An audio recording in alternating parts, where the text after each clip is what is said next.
Get ready for some great music and great stories. Band in Seattle starts right now.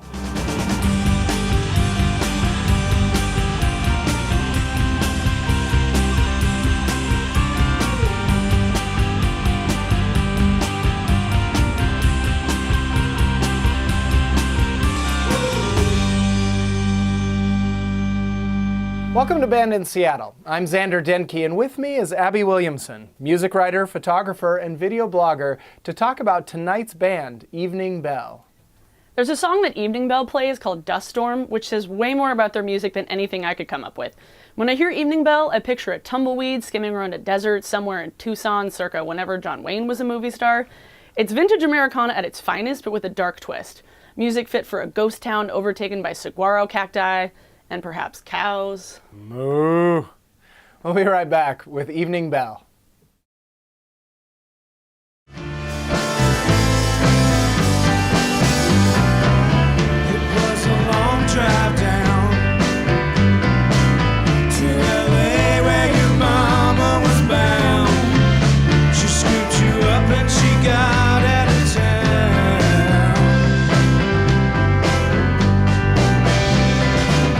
Restless Angel was the first song. Hart brought it to me and almost apologized because the character is potentially always running away from situations. And he said, I wrote this about your childhood, the story that you told me, but this isn't really about how I feel. Like, I don't know, we've been dating for what, 3 weeks maybe at that point?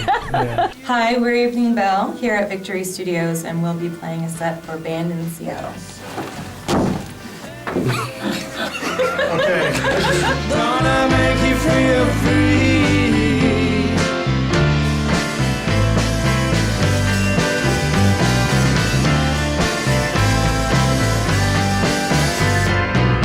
I never had the looks, never learned to better, never had the kind of dreams that abound in a bar of mud. You think the dreams come true, and that's what I once was to you. But it gets too old too soon, and that's been your cue to make your move. Restless angel. Evening Bell started when I met the best songwriter that I've ever met before. She is undoubtedly the best songwriter I've ever known personally. We figured out by kind of trading ideas and playing around with acoustic guitars by a fire that we could write together. Gonna make you feel free. Already.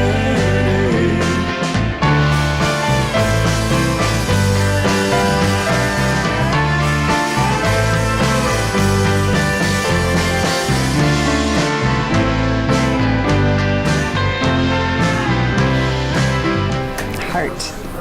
When I met Hart, his own project was his full name, Davidson Hart Kingsbury, honky tonk kind of band.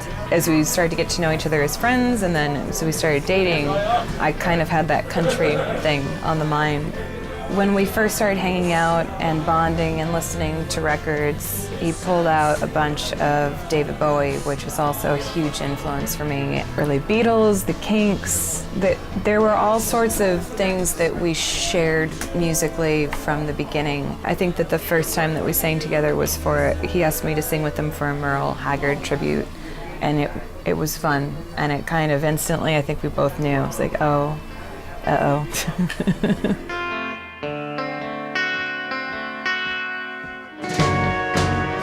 Just a link and you might miss my desert town and all it's been in past lives.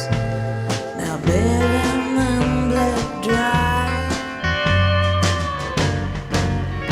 Near the end of Mountain Road, I pour my phone Dust Storm. We went on a road trip pretty early into our relationship and got stuck in a dust storm in New Mexico. That situation was enough to write a song about. We tried to drive around it like a couple of idiots and then ended up just stuck in this town.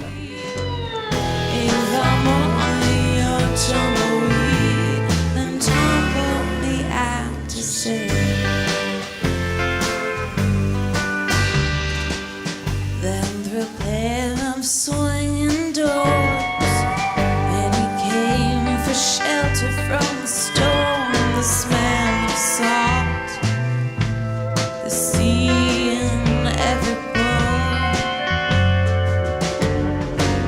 Had my ear for hours on them, held the seashell up and said, listen, just listen. My name's Oli. I play pedal steel and guitar and Evening Bell and do sound at the Tractor Tavern in Ballard. Oli is our newest member. Pedal steel is such an interesting and difficult instrument to play. It has an eeriness to it. A lot of times when people hear pedal steel, they just like, oh, country music. The way Oli plays it, it doesn't really make you think that. I think I try to avoid playing stock country licks. I never learned any of them. I don't try to learn other people's steel parts.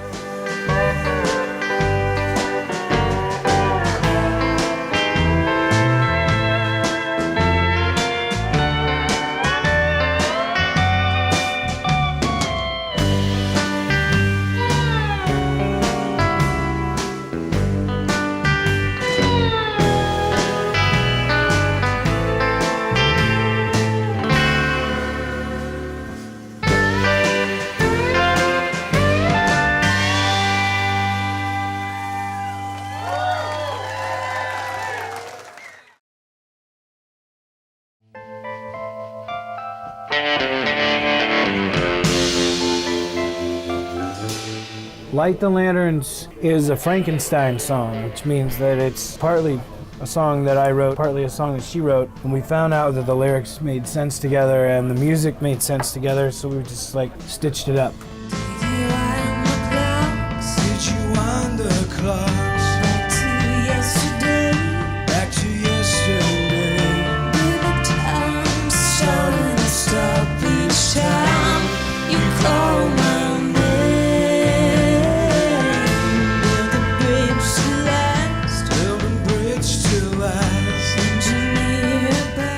I came back from a trip on the East Coast, and the beginning of Light the Lanterns, Hart had written about picking me up, about us being apart from each other. We have this project together, so we'll be on the road together, but most musicians are apart from their wife or their spouse or their mate.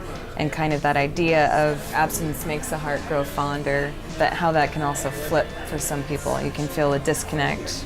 Is the reunion actually going to be great, or is it not? Will it be all right? Will it be all right? That we keep repeating in there. Light the Lanterns is probably one of my favorite Evening Bell songs. I dig it in a sense that just the way the drum and the rhythm section is, the drums is like a 4 on the floor, so I'm like riding on the floor tom.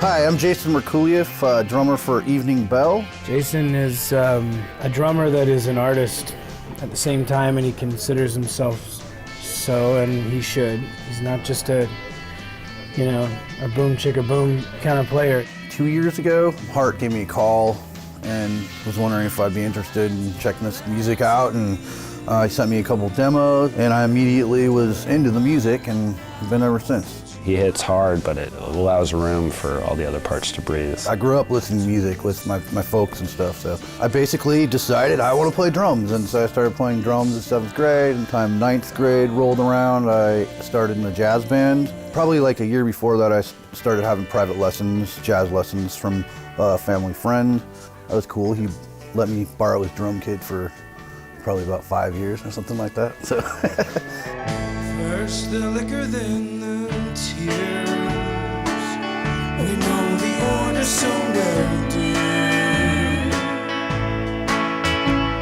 1,000 yards stare open through the bar mirror to invisible answers that will never appear. This barroom ain't your church. That's a great one. It's just a good story. That is completely written by Caitlin. I think I may have changed a chord.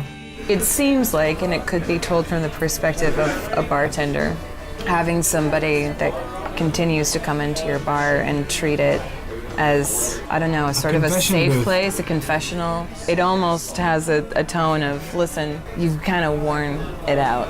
You've told everybody here this story already. There's only one person you should be telling, and he's waiting for you at home. Yeah, and that is a message that a lot of people might need to hear. Yeah.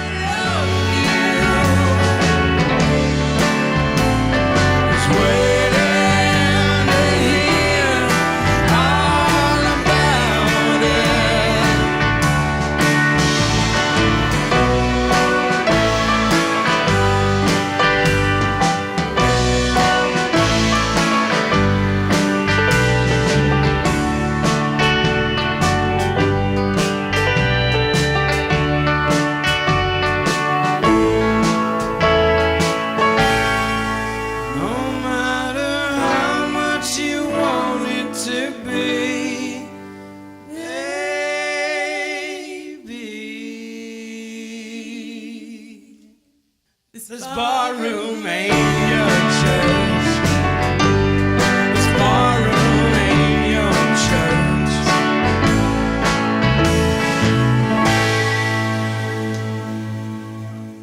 It's nice to hear someone singing classic country duets, especially in a time when everything has to have power pop ballad mixed in somehow.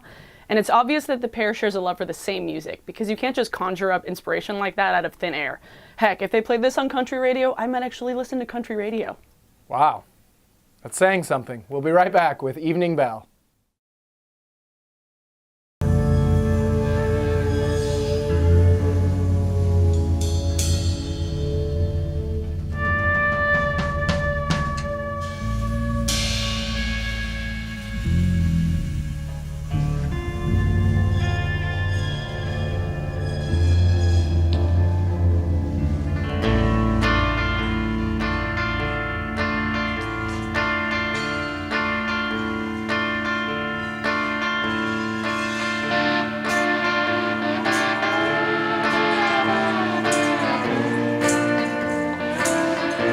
What an Angel Does definitely has a darkness to it. That is a song that Hart wrote on his own.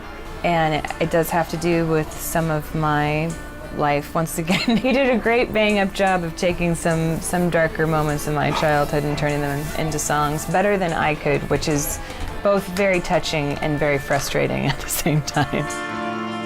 Mama, won't you please tell me about flying above the trees and coming down for another run? You should take a look around. To call this a home, it's a crying shame. The cupboards are empty and I know you can't even speak my name. Yeah, you can't speak my What an Angel Does. I am just kind of kicking back in that song, just holding it down with the bass, you know, with Aaron. That one started from like the recording process was a drum loop, and then we just kind of overdubbed more and more stuff. The recording's really experimental, and where we use a lot of strange sounds and use things as sound objects. We're not so confined to having each part fall within notions of harmony and what fits within scales and things like that.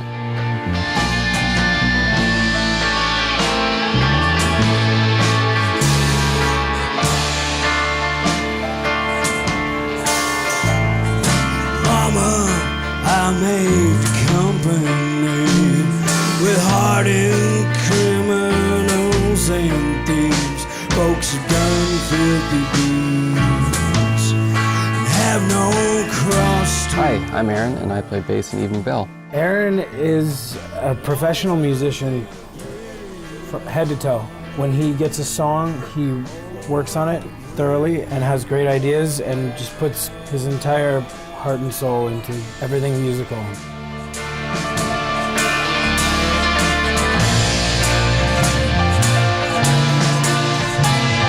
had dabbled a little bit with bass as a kid, where my dad built me kind of this really miniature electric bass when I was around 5 or 6 years old. But I still didn't really kind of catch the bug until I was in middle school. Aaron's one of the greatest bass players I've ever played with, for sure.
Western Theme was inspired by kind of Ennio Morricone's soundtracks. That is what it is, basically. We couldn't come up with a better name for it. We love the idea of working with movie soundtrack music, and we wanted to write something that would be fit for a Clint Eastwood movie.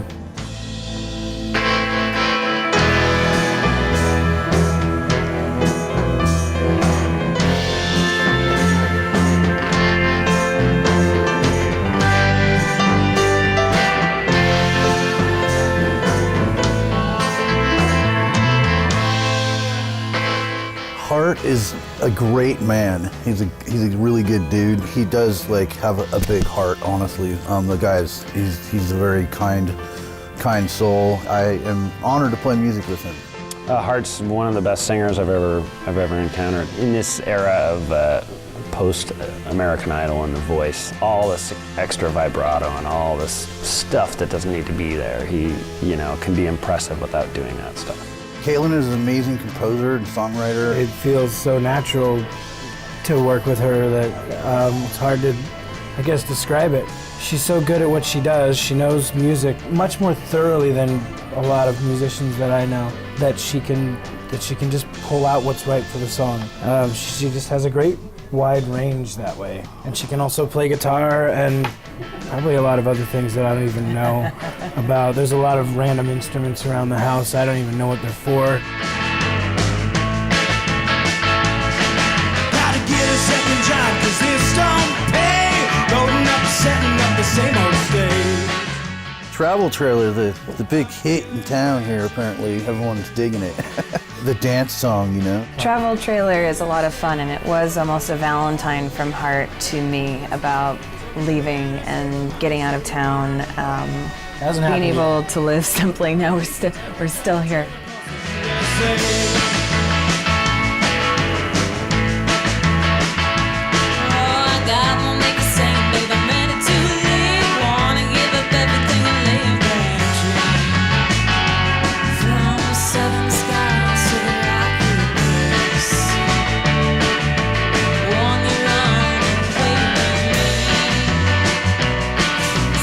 I didn't think I'd ever be able to share songwriting the way that he and I share it, and it is really intimate and it is really scary. I mean, I'd love to say it's like a Disney movie. There's just lovely mornings spent just around a table with coffee and these ideas just flowing, but sometimes there are, and then the other times there's work. We both work really hard for this project. I was laughing with a friend of mine the other day about how it's like living on a leaky boat. Like, just because you love the ocean so much, you have to be so close to it. just constantly bailing out, like, no, it's fine. I love the fresh sea air. I just can't take myself away from it.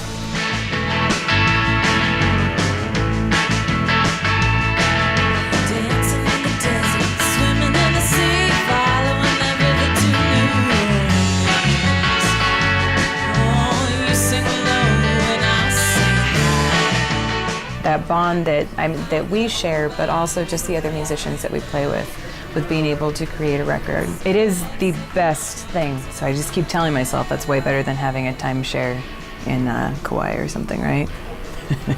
Well, we may get that when we launch our, our crooner act. That's right. She's gonna play jazz piano and I'm gonna sing. Hit the casinos. That's our I got the world on a string. If all else fails, I think I know what our 50s We're look gonna like. be at Nordstrom.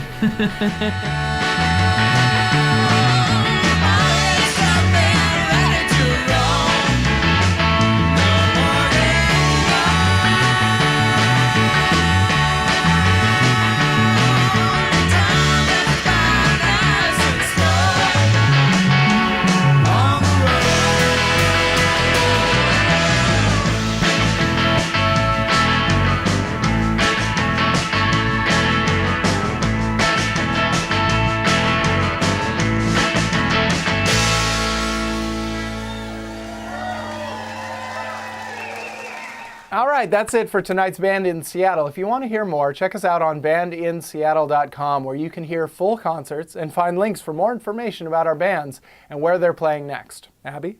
And if you want to join me in navigating this rich and beautiful music scene, hit me up on YouTube. If you type in my name, I'll be right there. Boom. Thanks for watching. Join us next week for more great music and great stories on Band in Seattle.